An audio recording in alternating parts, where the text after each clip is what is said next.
this video, I'm going to have a look at what stocks are doing right now and what the seasonal trends tell us is likely to happen over the next few days and weeks. My name is Mark from tradinginformed.com. First of all, let's have a look at this chart of the S&P 500 on the daily time frame. We can see that 2022 so far, we have had some losses. We're down about 8.5% so far. And on the daily time frame, there is a clear potential for prices to go lower.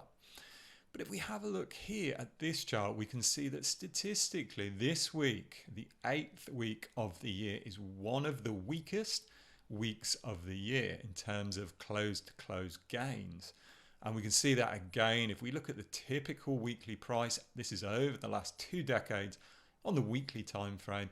We can see that we would normally expect prices to be flat by this time of year. We can get some increased granularity by having a look at the same thing on the daily time frame, and you can see that statistically gains in January and February are quite weak and tend to improve around March. I've got something else here. I don't know how often this is talked about, but the day of the week can make a big difference.